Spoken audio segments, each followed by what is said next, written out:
This message comes from Capital One. The Capital One Venture X business card earns unlimited double miles on every purchase. Capital One, what's in your wallet? Terms and conditions apply. Find out more at CapitalOne.com/VentureXBusiness. Hey, it's Ramteen. A quick note before we start. While on a trip to Asia, President Trump announced that the United States was restarting nuclear weapons tests after a break of 30 years. We've since learned that they won't be the explosive kind of tests, but it got us thinking about one of our favorite episodes so far this year, all about the connections between nuclear war, the dinosaurs, the relationship between a father and son, and the one and only Carl Sagan. We bring you Winter is Coming, which, despite the subject matter, actually really is a hopeful story. Planet Earth, 66 million years ago. The moment just before the end.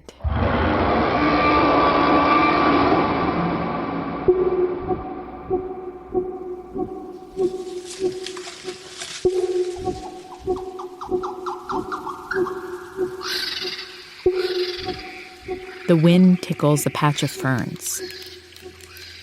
The shadow of a pine leaf dances lazily over a footprint in the dirt. Somewhere nearby, a lumbering beast stops mid-stride.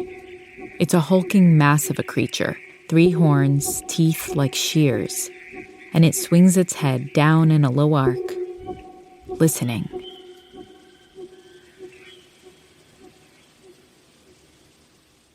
Then, suddenly, a flash of light, thousands of times more blinding than the sun. An asteroid, The size of Mount Everest, enters the Earth's atmosphere, moving incredibly fast. 10 times faster than the fastest bullet from a rifle. In the blink of an eye, this asteroid will crash into Earth's surface on the edge of the ocean with an impact equivalent to 5,000 times the combined destructiveness of the entire nuclear arsenal at the height of the Cold War. It burrows into the Earth 20 miles deep. Everything within 90 miles, Every living thing, is instantly vaporized.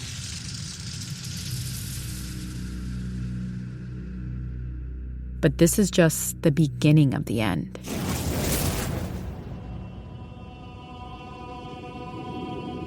A giant fireball all of the rock and dust and gas climbs back up and up and up all the way into space, and bursts through the atmosphere.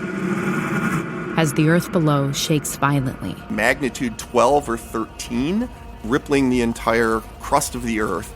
Triggering unimaginably high tsunamis. The real bummer was all of that material that got ejected into space began to fall back. Millions of tiny specks, each the size of a grain of sand, re-enter the atmosphere and catch fire again. This is like an uncountable number of shooting stars coming into the sky above you, heating the air and the rock. A sea of lava descending from the heavens, unleashing hell on Earth. If you want to see it, open up your oven, turn the broiler on, and look at the glow bar.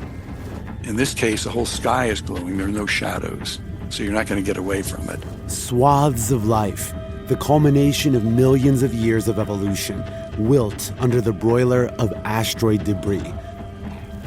Forests catch fire. The air teems with ash and smoke. And then comes winter. The soot that stayed in the atmosphere blocked out the sun. The amount of light that would get through would be 100 millionth of the amount of light we normally see. It effectively turned day into night. Temperatures fell below freezing over all the land. No light meant no food. Plants can't photosynthesize. The food chains in the ocean probably collapsed. To say that this was a challenging environment, for life to survive and continue to evolve would be an understatement. It was the end of a world. And the beginning of another.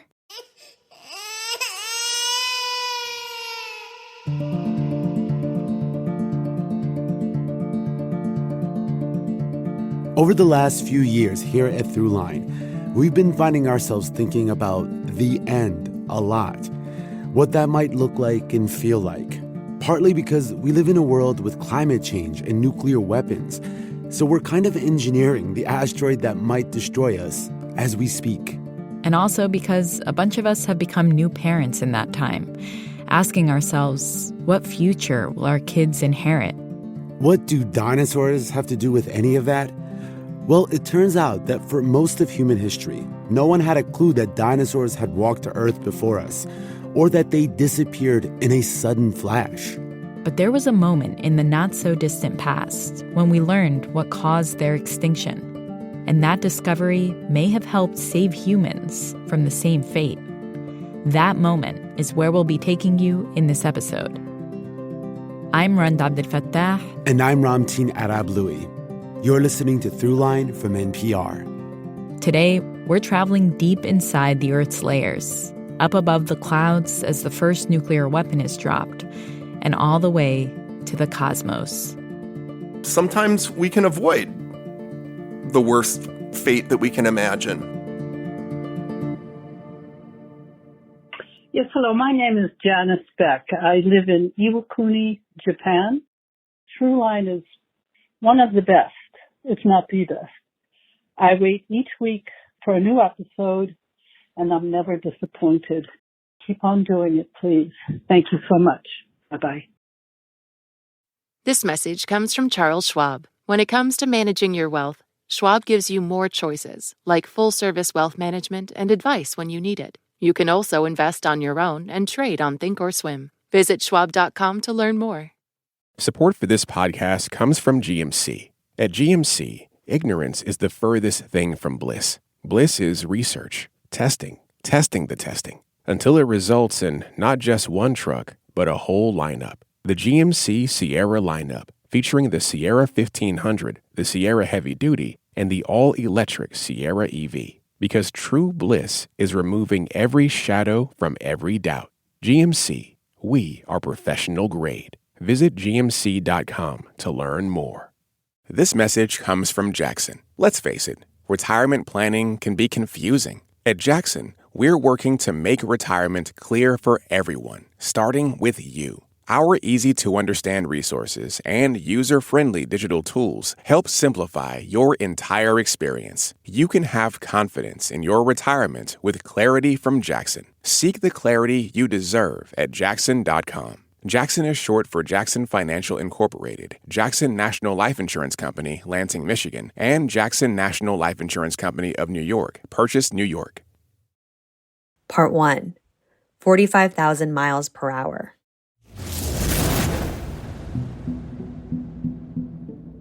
It was 1977. A geologist named Walter Alvarez was spending a summer in Gubbio, a town in Italy about halfway between Venice and Rome.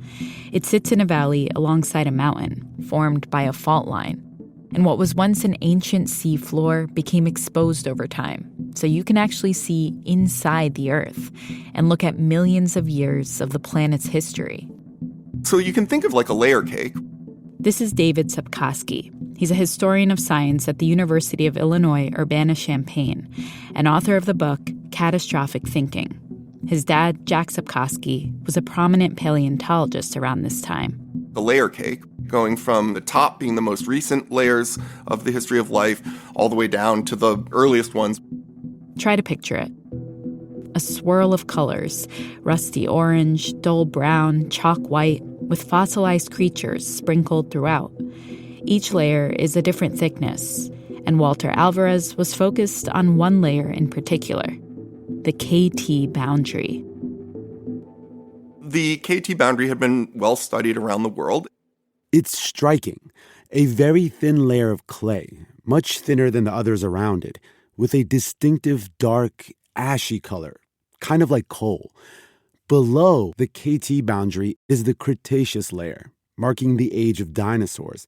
It's filled with shards of dinosaur bones and teeth, the outline of their footprints. And above the KT boundary is the tertiary layer, marking the age of mammals. In that one, you won't see many dinosaur fossils. In fact, none. None. None. Given that, paleontologists had already figured out that the dinosaurs went extinct many millions of years ago, between the Cretaceous and Tertiary layers. They didn't know how it happened or the amount of time it took, but they assumed Natural selection was a really gradual process. the Darwinian view of the world, that over time, the strongest and brightest species win out. As a geologist, Walter wasn't really interested in dinosaurs. He was just trying to measure how long it had taken these layers of sediment to form. This would be a big breakthrough if he could figure it out. But nothing had worked so far. Until... One day, his father calls up with an idea that has just occurred to him. We'll get to that idea in a bit. But first, we need to take you on a little detour to learn more about Walter's father, Luis Alvarez. We promise it's going to be worth it. See, Luis Alvarez wasn't just some guy with an idea. He was a Nobel Prize-winning physicist. The most Walter ever said to me on the record was that he and his father were not close. That's an exact quote. By the way, this is Alec Navala Lee. I am a novelist, critic, and biographer. His upcoming biography is about Luis Alvarez. And he says Walter and Luis weren't close because from the time Walter was born in 1940, his father was occupied elsewhere.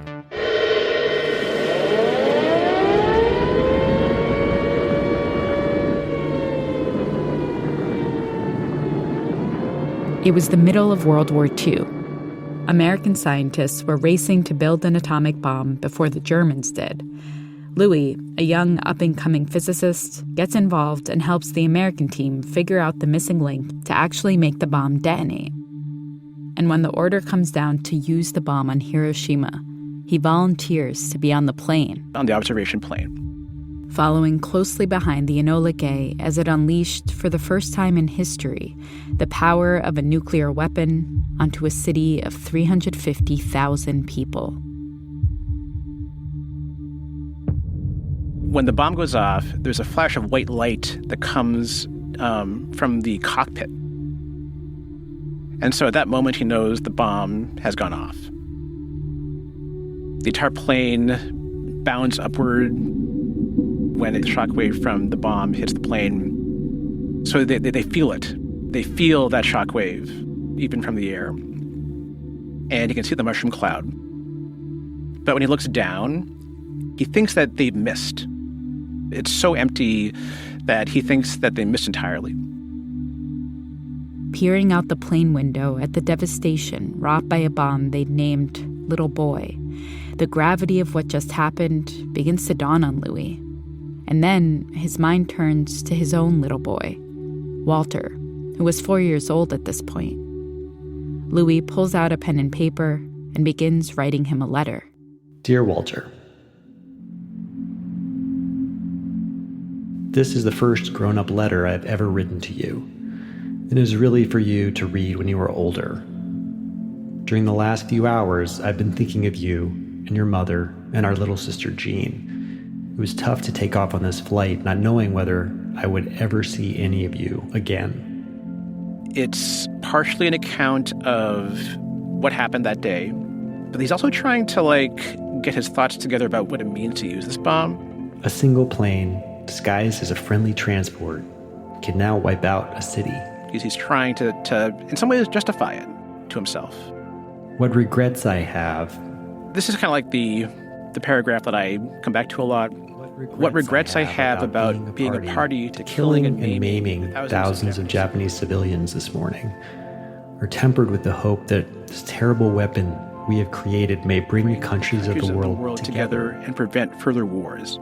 Alfred Nobel thought his invention of high explosives, dynamite, Nobel's invention, would have that effect by making wars too terrible. But unfortunately, it had just the opposite reaction. He believes on some level that the atomic bomb is just so destructive that it's going to force the world to approach things differently.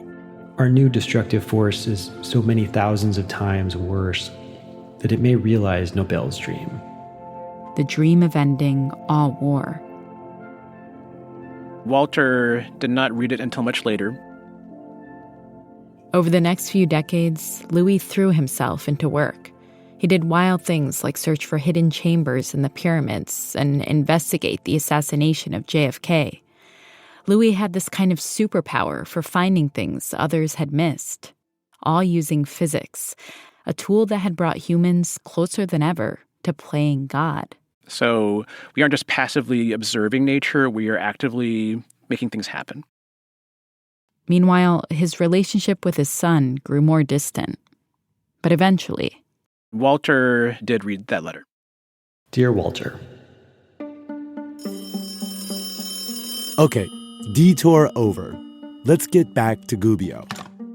By this point, father and son are on better terms. Walter is feeling stuck in his research, and Louis, hoping to help him out, gives Walter a call. An idea has just occurred to him. He's staring at this gift Walter had given him. A chunk of rock from Gubbio, which shows the KT boundary, which he'd never seen before. He thinks it's one of the most exciting things he's ever seen.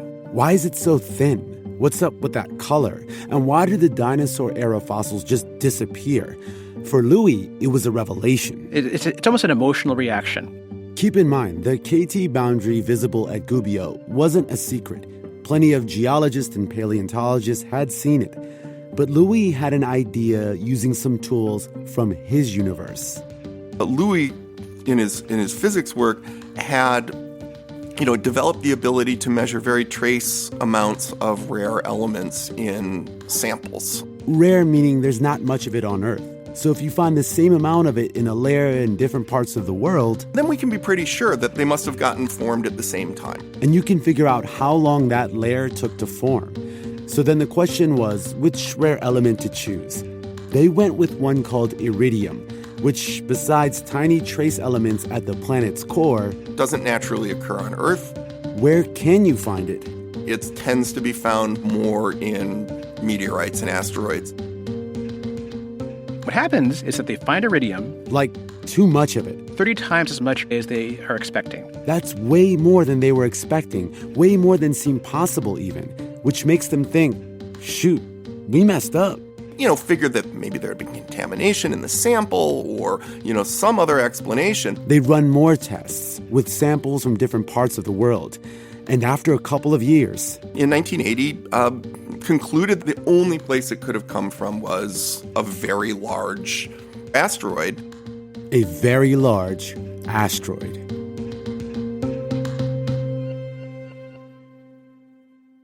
They had stumbled across the answer to a question they hadn't even been asking. What happened to the dinosaurs? Louis couldn't wait to tell the world their theory.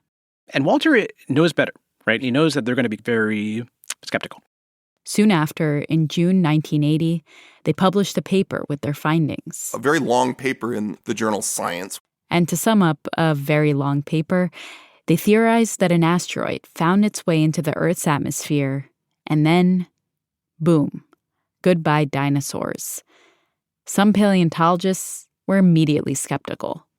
Reminds them of stuff like the flood narrative. It sounds religious. It sounds biblical. Yeah, to them it sounds like crackpot science. But Louis had witnessed the atomic bomb level a city in an instant. So imagining an asteroid with more than 1 billion times that power leveling the world, wasn't that wild to him? Sure, it might feel apocalyptic in the way that something like Noah's Ark does, but this was different. We can think of the extinction of the dinosaurs as an apocalypse because it is a revelation to us. Not necessarily a scriptural one, but a no less profound revelation of how violent and unpredictable nature can actually be. Even people who have some religious sensibility, I think, would see this new story as undermining human significance. And even if you had doubts about what came to be known as the Alvarez hypothesis, it was hard to deny that it was a really good story. We can kind of vividly imagine this horrific final moment. Those individual dinosaurs looking up at that bright flash in the sky. A new consciousness is developing which sees the Earth as a single organism and recognizes that an organism at war with itself is doomed. Coming up, some scientists begin to connect that bright flash in the sky that wiped out the dinosaurs to a bright flash that could wipe out all of humanity. We are one planet.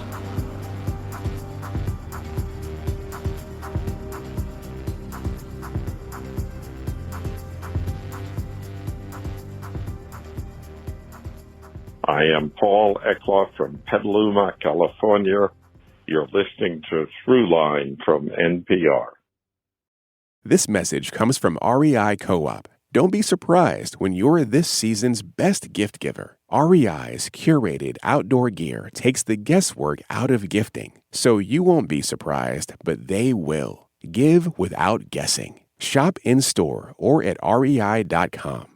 This message comes from Mattress Firm. Tired of losing sleep? Mattress Firm sleep experts can match you with a Tempur-Pedic mattress built to absorb motion. Shop the Black Friday sale and save up to $500 on select Tempur-Pedic sets. Restrictions apply.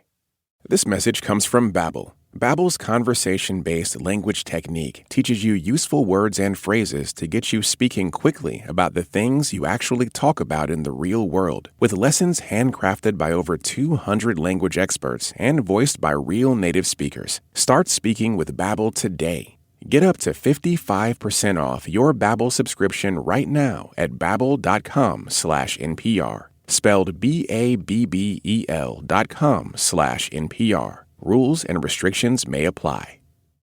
Part 2. It's the end of the world as we know it. Whatever happened to the dinosaurs? That's one of the great mysteries of archaeology. By the early 1980s, Luis and Walter Alvarez's dinosaur hypothesis was starting to get attention in local papers, on TV, and radio.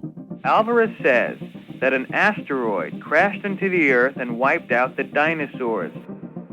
But there was still some things Luis and Walter Alvarez didn't know, potential flaws in their hypothesis.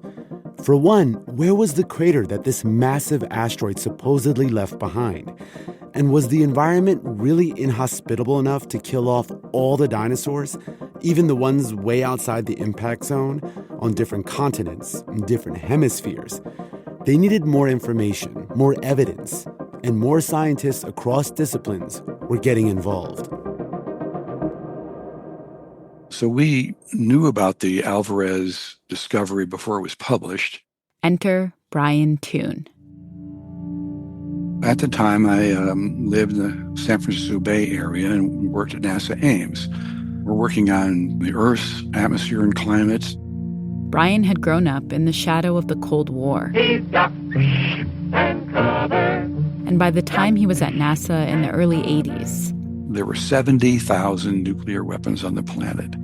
Most of those weapons were part of the Soviet or U.S. arsenals, and they were pointed at each other.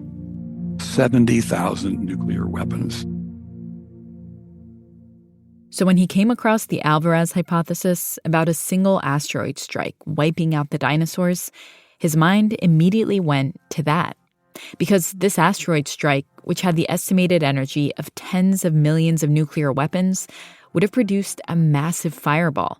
A fireball which would likely have risen hundreds of kilometers above the surface of the Earth. Then Brian called up a friend of his, Richard Turco, who worked for a company called R&D Associates, which did research for the Pentagon and Department of Energy and had already done modeling of nuclear explosions. So anyway, Brian asked his friend if, hypothetically, a nuclear weapon went off, is there a way to calculate how much dust it would kick up? He said, well, yeah, I know how much dust would be raised by a nuclear weapon. But what if all of them went off? How much dust would be raised then? Let me go think about that. So he went out, ran the numbers, tens of thousands of weapons go off, and concluded they're going to put enough dust into the upper atmosphere to cause a big climate problem. And then there were the fires. A nuclear blast emits enough light to ignite flammable materials in cities and forests, pumping even more smoke into the atmosphere. And so we heard about their idea of smoke, and we thought, oh my gosh, we didn't think of the smoke. So we put the fires into the model in urban areas. Computer models were a relatively new thing at this time. Simulations of reality that were helping scientists like Brian test out theories in a virtual world. And so we discovered that, there might be a prolonged period where there would be so much smoke in the atmosphere that it would cause temperatures below freezing over the lands. A long winter. In October 1981, Brian took the model he and some colleagues had made to a conference organized exclusively to discuss and test Luis and Walter Alvarez's hypothesis. But for Brian, this wasn't just about dinosaurs or the past anymore. It could be the key to humanity's future, to avoiding our own potential end. This was a big idea, and they wanted one of the most well-known scientific thinkers of the time on the case. So we called up Carl Sagan. The cosmos is also within us. We're made of star stuff. Yes, that Carl Sagan. The journey for each of us begins here. We're going to explore the cosmos in a ship of the imagination. Carl Sagan was in people's living rooms talking about the wonders of the universe. Drawn by the music of cosmic harmonies, it can take us anywhere in space and time. Carl was an astronomer turned bona fide celebrity, the so-called showman of science by Time magazine. His television show, Cosmos: A Personal Voyage, was the highest-rated PBS program at the time, reaching over 500 million viewers worldwide. He had an almost kind of Mr. Rogers-like demeanor, to him. Calm, almost gentle. Contemplating the stars, organized collections of 10 billion atoms. Billions and billions. That was sort of his catchphrase. He was completely authentic. This is Anne Druyan. She co-wrote and co-created Cosmos with Carl. And from the moment they'd met, I heard this laugh that was so thrilling. And it was the laugh of a person who had no fear. Her life would never be the same. There was no facade. There was no baloney. There was no presentation of self to impress. Carl Sagan was magnetic, and he was busy. He was on TV. He and Anne, his future wife, were falling in love. Oh, and he was also Brian Toon's PhD advisor.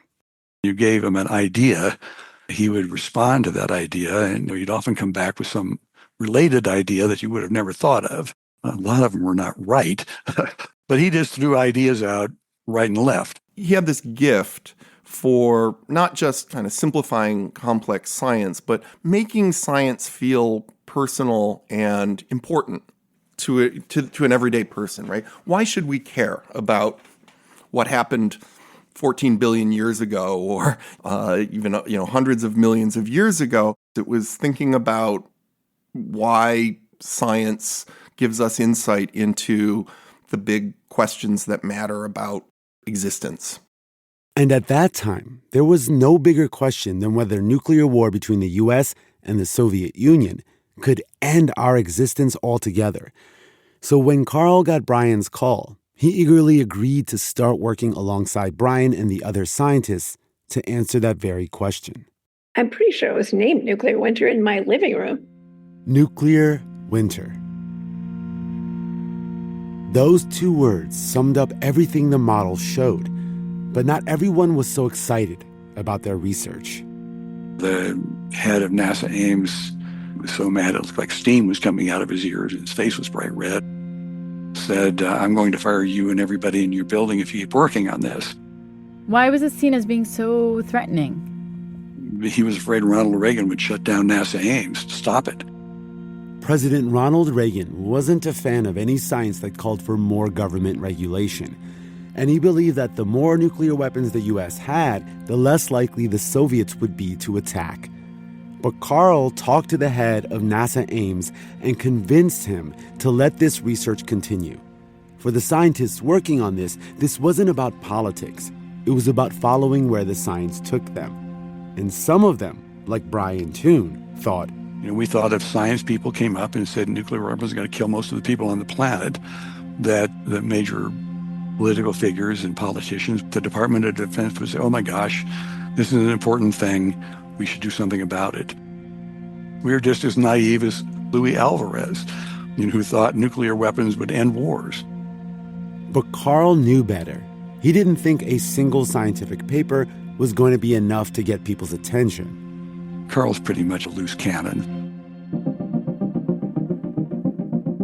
Here now, reporting from Washington, Ted Koppel. November 20th, 1983. Ted Koppel, the host of Nightline, the most watched news program at the time, was hosting a roundtable all about nuclear weapons. We are joined here in Washington by a live audience and a distinguished panel of guests. Carl Sagan was one of the guests, along with some of the country's most powerful people. Former Secretary of State Henry Kissinger. William F. Buckley Jr. Former Secretary of Defense Robert McNamara.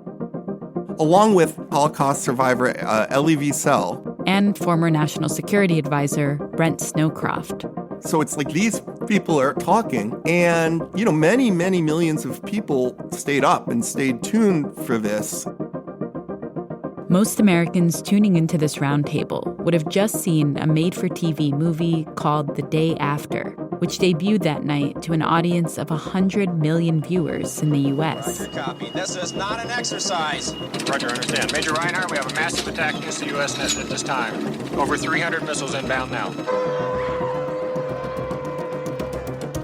And it's billed as an authentic depiction of the aftermath of a nuclear war. And this is one of the first times that anybody's tried to actually realistically reproduce what a nuclear war would look like. Hello? Is anybody there? Anybody at all? And a text appears on screen at the very end saying, the catastrophic events you've just witnessed are, in all likelihood, less severe than the destruction that would actually occur in the event of a full nuclear strike against the United States. And then, as soon as the Day After credits end, Carl and the other roundtable guests appear, ready to discuss the film everyone just saw. Henry Kissinger, not a fan. I think that this film presents a very simple-minded notion of the nuclear problem. Neither was William F. Buckley Jr. The guy who wrote it says, I would like to see people starting to question the value of defending this country with a nuclear arsenal. But Sagan turns to the camera and says, it's my unhappy duty to point out that the reality is much worse than what has been portrayed in this movie. And this new emerging reality has significant policy implications. The nuclear winter that will follow even a small nuclear war involves a pall of dust and smoke, which would reduce the temperatures, not just in the northern mid-latitudes, but pretty much globally, to sub-freezing temperatures for months. There is a real possibility of the extinction of the human species from such a war. It was a mic drop moment. Imagine a room awash in gasoline. And there are two implacable enemies in that room. One of them has 9,000 matches. The other has 7,000 matches. Each of them is concerned about who's ahead, who's stronger. Well, that's the kind of situation we are actually in. Soon after that roundtable, Carl, Brian Toon, and the other scientists published their scientific paper on nuclear winter. But the message was already out there, and Carl and Anne made sure people outside of the scientific community kept talking about it. That same year, they wrote an article together explaining the theory in one of the most popular publications of the time, Parade magazine. Because it was inserted in the Sunday papers across the nation, which most people would have gotten delivered to their front doorstep. And that morning, when they opened up the paper, they would have seen a photo of planet Earth alight with nuclear flashes and the words, "Would nuclear war be the end of the world?" A special report by Carl Sagan. He was proud of the fact that the public would be getting this information at the same time as the scientific elite. By the end of 1983, tens of millions of Americans had heard of nuclear winter. And as far as the average American was concerned, the messenger and man behind it all was Carl Sagan. People were used to having a shaman. Goes back 100,000 generations, since we've been telling stories to each other at night around the campfire. Coming up, Carl Sagan sets out to tell the story of nuclear winter to anyone who'll listen, and finds himself in a battle for the future of the human race.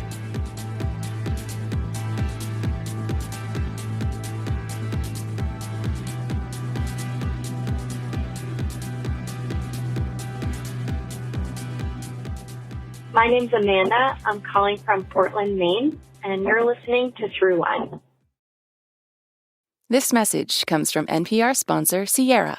Ever found yourself waiting on hold, losing patience, and then hanging up? It's frustrating and all too common. That's why there's Sierra, the AI platform that makes talking to businesses easy. No stock answers, no hold music, just real solutions, fast. Visit Sierra.ai to learn more.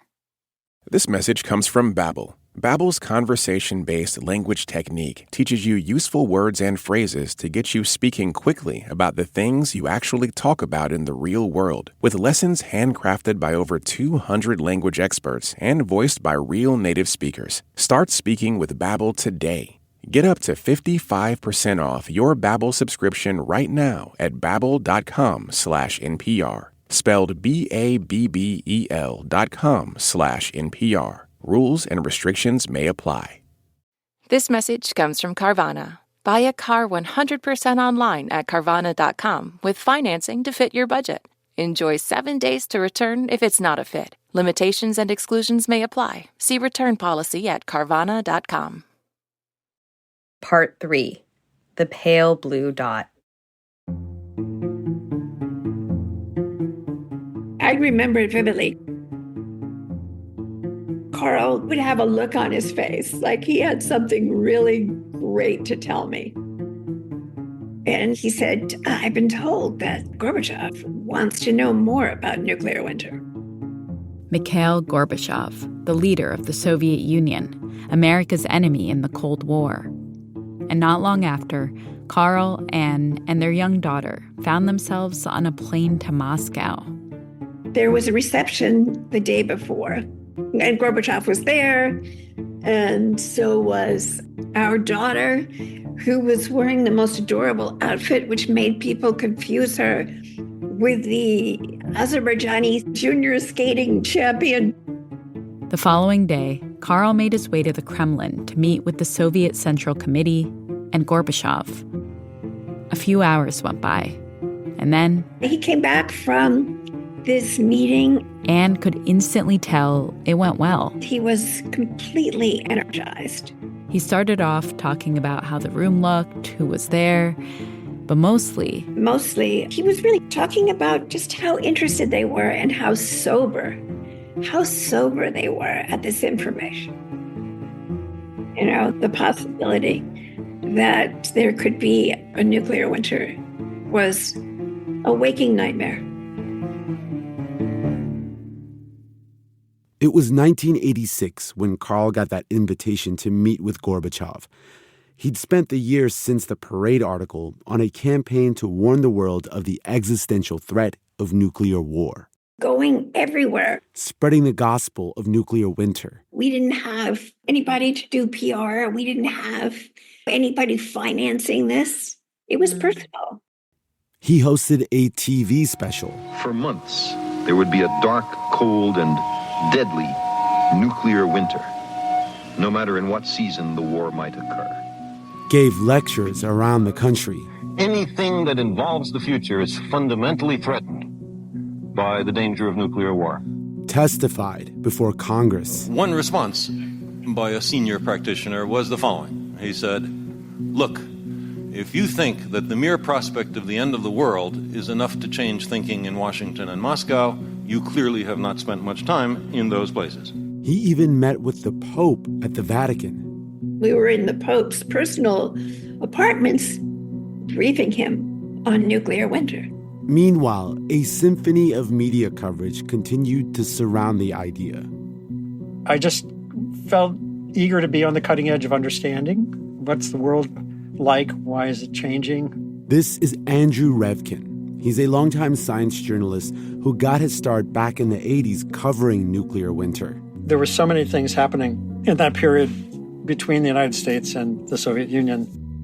There was this arms race, there was the economics. These competing views of what the world economy should be. There was a technology race. Computers were advancing rapidly. And then each country had these client states that were actually killing each other. But for Carl, this competitive approach missed the bigger picture. This was about all of our futures. So people on the other side of the Iron Curtain needed to hear about nuclear winter too. For that, he needed the help of scientists inside the Soviet Union. To try to beat the drum of disarmament and that nuclear winter demonstrated that nuclear war was unwinnable. And they did, because they really, anyone who knows anything about science realizes that it's a global enterprise. Eventually, nuclear winter theory began to gain traction in the Soviet Union. The way it felt to me at the time when I was reporting this, it seemed pretty clear that the Soviets saw an advantage in playing up the specter of nuclear winter as a counterweight to Ronald Reagan's Star Wars. Many of you seriously believe that a nuclear freeze would further the cause of peace. But a freeze now would make us less, not more secure, and would raise, not reduce, the risks of war. Around the same time nuclear winter theory was bubbling up, President Ronald Reagan had announced a new idea of his own. The Strategic Defense Initiative, better known as Star Wars. Let me share with you a vision of the future which offers hope. Reagan proposed a high-tech space shield that would shoot down enemy nukes before they could strike the U.S. In other words, Reagan was saying we could actually win a nuclear war, with the asterisk that the technology hadn't been developed yet. Still, that introduced a scary possibility. If destruction was no longer mutually assured, what would stop an invulnerable country from launching a nuclear attack? And a lot of peace activists, including many scientists, were alarmed by that. If we were so foolish as to go ahead with it, we would be far less safe than we are today. Carl Sagan was a vocal opponent of Star Wars. It is ruinously expensive. It abrogates a large number of treaties that the United States has solemnly signed. And in addition, it is likely to bring about nuclear war itself if the Soviets were to believe, as they say, that it is part of an American plan for a first strike. Soviet leader Mikhail Gorbachev condemned the U.S. Star Wars missile defense program, warning that it will increase the risk of accidental war.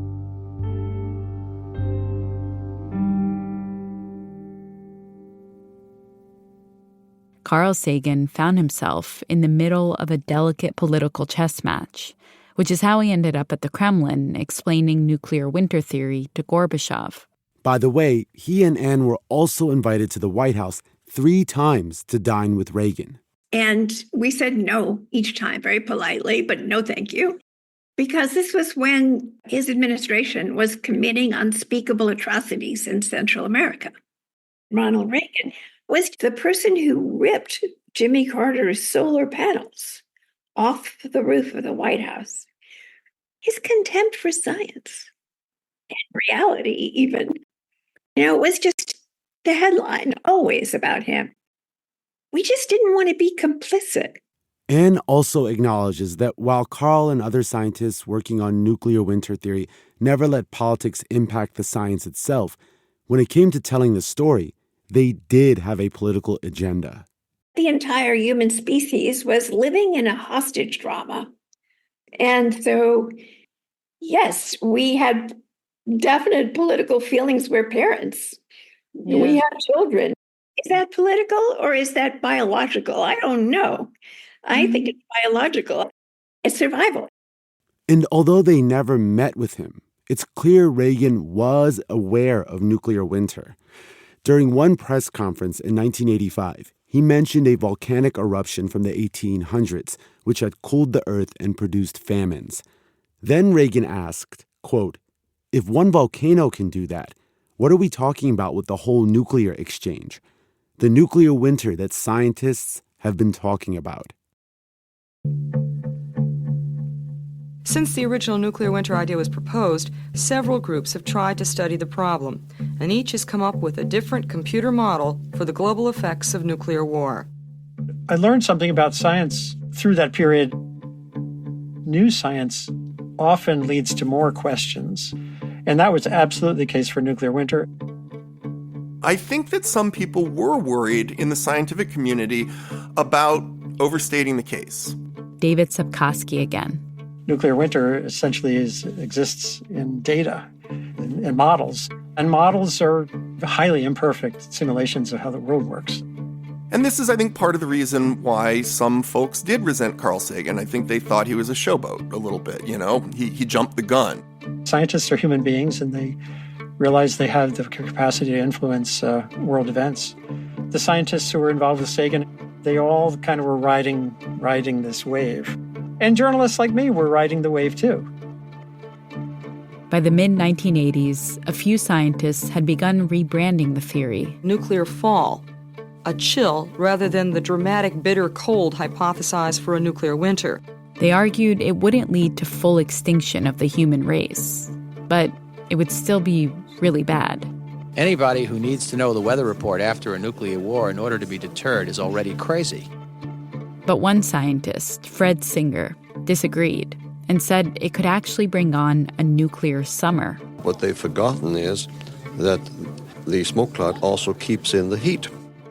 Singer was a prominent climate change skeptic, and it was later discovered that throughout his career, he had been paid by oil and tobacco companies who had hired a handful of scientists to quell concerns about the impact these companies were having on the environment. Some historians call them merchants of doubt. Professional purveyors of uncertainty. People who have set out deliberately to confuse the public about science. Who would just frame the questions around overstatement and uncertainties being the real story on any issue. And these voices got a lot of airtime. We in the media were addicted to conflict and debate, and so it's easy to build stories that kind of mischaracterize the uncertainty by making it a us and them fight. At the same time, David Sepkoski says there was some truth to the claim that Carl Sagan and other scientists sounding the alarm about nuclear winter were making things sound as catastrophic as possible. Absolutely. They were fear-mongering. They're presenting us with some of the more pessimistic models because they want us to wake up. I call it prophecy, not fear-mongering. If something will happen that will destroy absolutely everything you care about, even if that's a small possibility, especially human-made possibility, we've engineered for ourselves. What you have to do is sound the alarm. As many people as possible should have the ability to do something to avert it. This goes back to Plato and Aristotle and what's called the noble lie, where you're consciously not speaking the entire truth in service of the better outcome for society, because you know it would be inconveniently complicated or contentious to lay out the entire issue. To prove a theory really means to get everyone to accept it. And that's a matter of personal taste. And the more evidence you see, the more likely you are to believe it. Luis Alvarez, who had helped kickstart all of this with that dinosaur extinction theory, had some doubts about nuclear winter, though he made sure never to share them publicly. It was a means to achieving that long-awaited peace he'd hoped nuclear weapons would bring. He wrote in his memoir, "The most encouraging feature of the nuclear winter scenario is that no one has been able to disprove it. It has had a very salutary effect on the thinking of military planners on both sides of the world." In Moscow, the hammer and sickle is lowered for the last time, and an era comes to an end.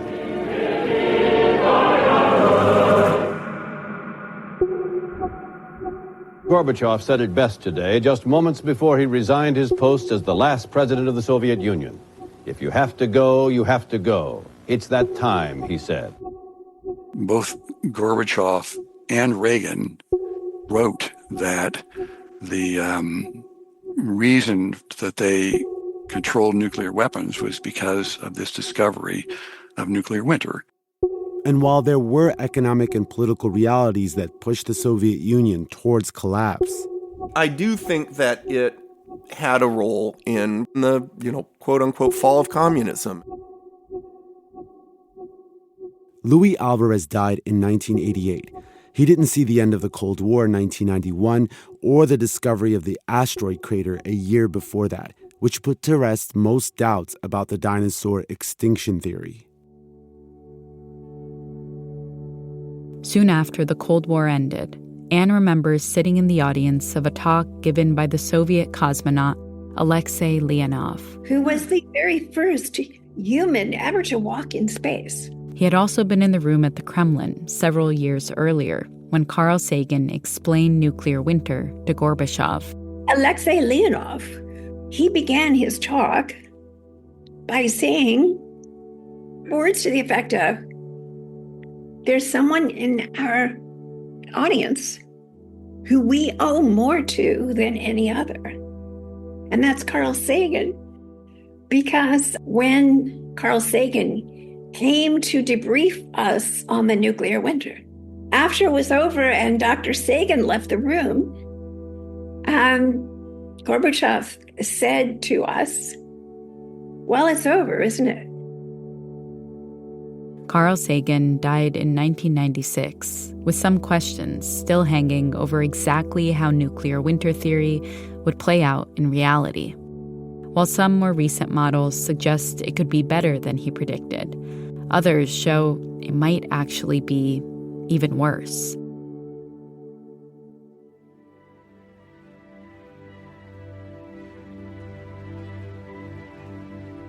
The Earth is a very small stage in a vast cosmic arena. When someone tells you, that's Earth.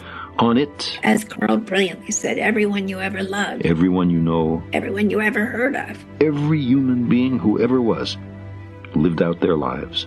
That's it. That's the reality of our true circumstances in the universe. Think of the rivers of blood spilled by all those generals and emperors, so that in glory and triumph they could become the momentary masters of a fraction of a dot. You see how nonsensical it is to divide that planet up and to be willing to destroy it. To me, it underscores our responsibility to deal more kindly with one another and to preserve and cherish the pale blue dot, the only home we've ever known.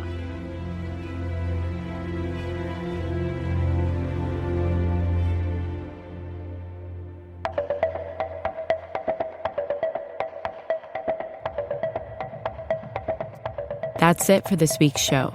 I'm Rand Abdel Fattah. And I'm Ramteen Arablouei, and you've been listening to Throughline from NPR. This episode was produced by me. And me. And Lawrence Wu. Julie Kane. Anya Steinberg. Casey Miner. Christina Kim. Devin Katayama. Sarah Wyman. Irene Noguchi. Voiceover work in this episode was done by Casey Herman. And thank you to NPR's Indicator podcast co-host and reporter Waylin Wong for letting her husband, Alec Navala Lee, use her home studio to record with us for this episode. Thank you to Johnette Oakes, Keandre Starling, Johannes Durgi, Tony Cavan, Nadia Lancy, Edith Chapin, and Colin Campbell. Fact-checking for this episode was done by Kevin Vogel. This episode was mixed by Robert Rodriguez. Music for this episode was composed by Ramteen and his band Drop Electric, which includes Naveed Marvi, Sho Fujiwara, Anya Mizani. And finally, if you have an idea or like something you heard on the show, write us at throughline@npr.org. Or leave us a rating and review on Spotify or Apple Podcasts.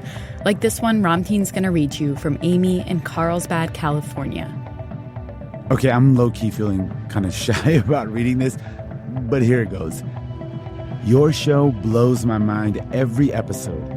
You two, et al., are so talented at bringing a multisensory, immersive, educational listening experience. I always feel a little smarter and more hopeful. Thank you for what you do. And thank you for that nice message. Aw, Amy, thank you. And if you're listening and you're thinking, I love you guys too, we want to hear from you. Leave us a rating and review on Apple or Spotify. You might even hear us read it right here on the show. Thanks for listening.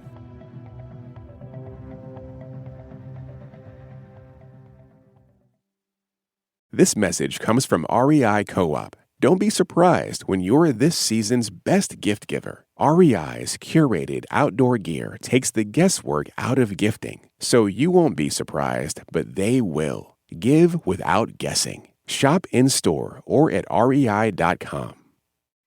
This message comes from Jerry. Noticing your car insurance rate creep up even without tickets or claims? You're not alone. That's why there's Jerry. Jerry handles the legwork by comparing quotes side by side from over 50 top insurers, so you can confidently hit buy. No spam calls, no hidden fees. Jerry even tracks rates and alerts you when it's best to shop. Drivers who save with Jerry could save over $1,300 a year. Don't overpay. Download the Jerry app or visit jerry.ai/NPR today.